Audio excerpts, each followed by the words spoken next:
existe um monte de coisa que está sendo gestada há muito tempo e que nesse momento, né, é um momento em que eu entendo que as coisas estão sendo iniciadas da maneira como foi planejado, da maneira como o Ronaldo quis que fosse e que agora está sendo startado nesse momento. O que eu pensei em trazer aqui hoje é um pouquinho dessa história e um pouquinho do que tem de planejamento lá para frente e como, né, isso está sendo pensado e por quê.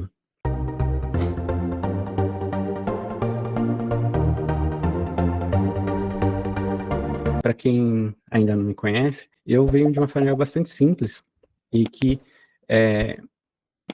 na minha família fui a primeira pessoa a fazer universidade pública, né? E foi uma coisa que é meio que da ordem do inesperado, do imprevisível, do inacreditável, mas rolou. E depois disso, eu entrei para fazer psicologia. No final, não tinha ainda muita certeza se eu ia ser psicólogo, porque eu tinha muitos preconceitos com a psicologia e, sobretudo, com a psicanálise. Sobretudo com atendimento clínico. Por quê? Porque tudo que eu via como atendimento clínico era uma coisa que me dava um certo ranço, um certo distanciamento. Eu não queria ser uma pessoa que ia para o consultório para ficar categorizando o paciente, para ficar classificando, para ficar diagnosticando, enfiando em umas caixas. Isso não fazia muito sentido para mim. E no final da graduação fazia menos ainda. Mas no caminho, né, então, por conta disso, inclusive, no caminho eu quase fui para outros lugares, né? E foi quando eu cheguei no último ano que eu fui fazer um estágio no hospital. Eu entrei no hospital, pisei no hospital pela primeira vez, a primeira vez que eu pisei no hospital, eu saí de lá nesse dia com a certeza, um sentimento de certeza de que era isso que eu queria fazer pro resto da minha vida. E o que acontecia no hospital? Acontecia justamente tudo de diferente que eu achava que acontecia na clínica psicanalítica, no consultório particular. E lá, o que acontecia? Pessoas que estão com muito sofrimento, com necessidade de uma atenção psicológica urgente e que você, como profissional, precisa ter uma ação que fosse imediata, que num atendimento você pudesse devolver algo importante daquele processo que é possível se dar naquele espaço, ou seja, em condições nada controladas, ou muitas vezes muito pouco controladas, né, que a gente tem de condições de atendimento, e a condição de atendimento era toda produzida pelo ato de atender, né? Não tinha divã, não tinha cadeira, muitas vezes não tinha poltrona para sentar, os atendimentos às vezes acontecem de pé, nos corredores, então o setting de um atendimento não é inexistente, como a gente conhece em relação ao consultório, mas ele era produzido e era possível produzir pelo discurso. Ou seja, o que eu tinha aprendido 2 anos antes, na graduação, começou a fazer sentido ser usado. E eu entendi que dava para a gente fazer uma análise consistente, devolver algo interessante para os pacientes naquele período, naquelas condições, porque se a gente tem os instrumentos necessários, a gente vai fazer isso. E, no mesmo momento, eu decidi que iria trabalhar com um hospital.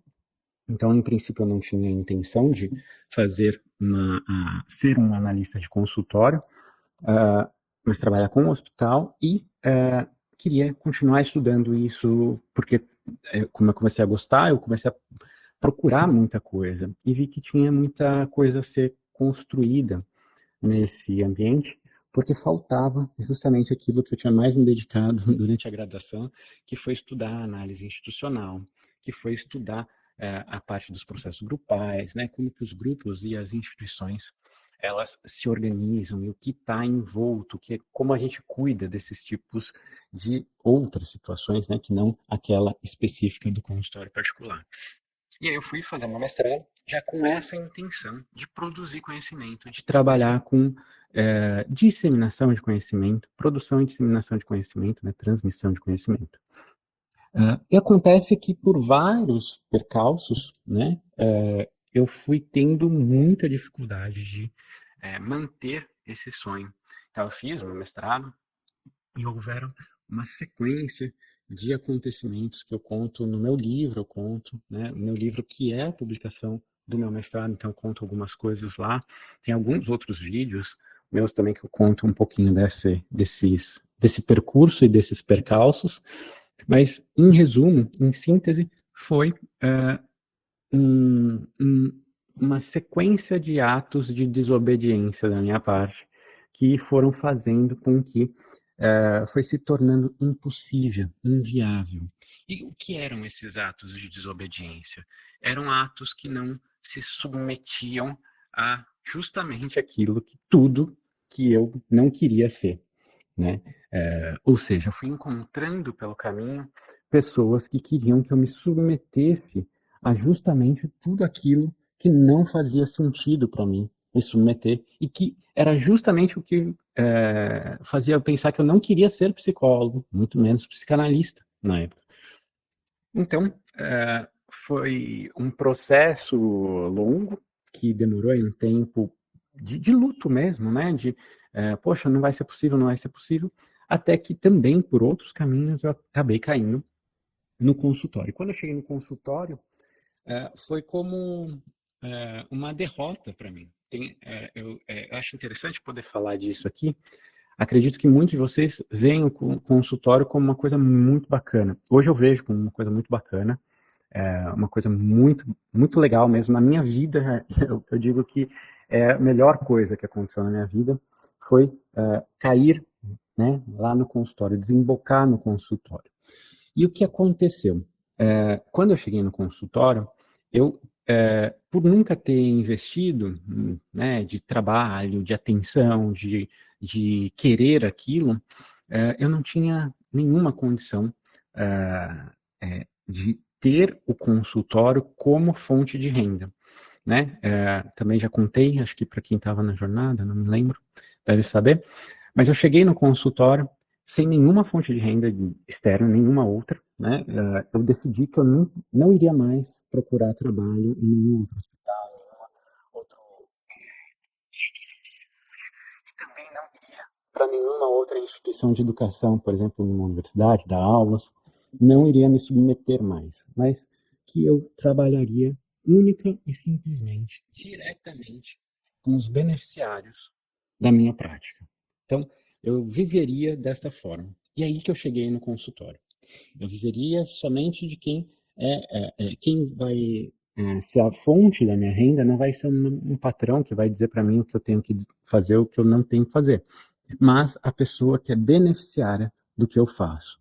Então é ela que vai decidir se vai ficar comigo, se não vai, se vai continuar o trabalho ou se não vai, se aquilo está fazendo bem para ela ou se não está. E foi aí que eu comecei o consultório. Eu não tinha pacientes, eu tinha 2 espaços onde eu atendia, e as 2 pacientes que eu tinha na época, cada uma delas, o valor que eu tinha, que eu recebia, ajudava a pagar só, fechava, né, o valor que eu pagava do aluguel. Ou seja, fonte de renda zero.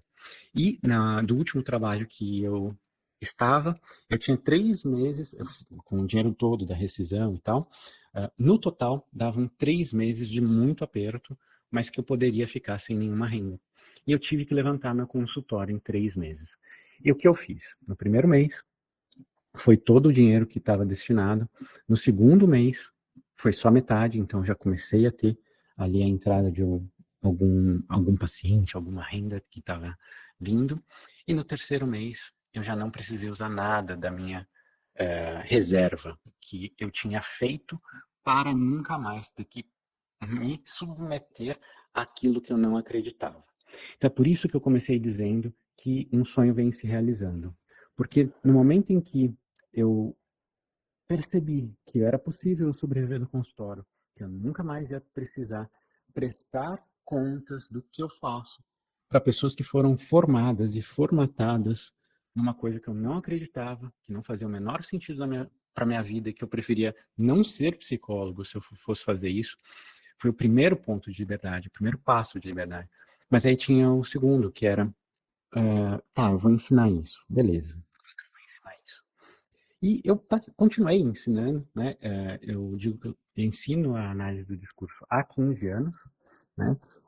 E no consultório também, de novo, eu tive a possibilidade de ensinar de uma forma livre. Eu falei, será que alguém vai se interessar por isso, dos estudos disso? E fui montando, né? E o grande problema dos grupos de estudos era que São Paulo é completamente inviável para as pessoas chegarem, né? São Paulo é muito difícil, você tem que ter no mínimo umas 3 horas para fazer quem mora perto, né? Mas 3 a 4 horas para fazer um grupo de 1 hora e meia ou 2 horas, né? Então, é muito tempo que você precisa ter destinado para conseguir fazer o deslocamento e tal. Então, tinha muita procura, mas poucas pessoas podiam ficar, e começou a ser gestada a ideia de um curso online. E eu desacreditava muito dessa ideia de que podia ser bom, podia dar certo. Então, a primeira grande resistência que teve que ser vencida foi a minha, né? A minha de achar que seria possível, seria viável.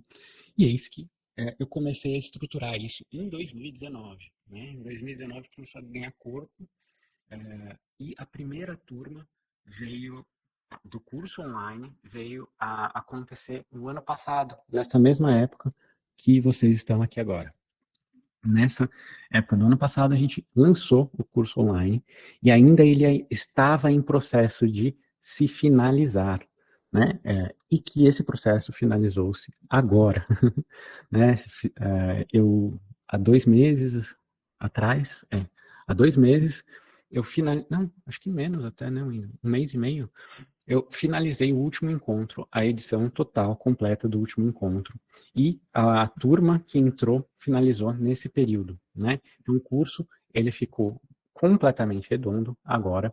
E, como eu estava dizendo no começo, nós estamos com a equipe necessária para fazer tudo o que a gente quer fazer.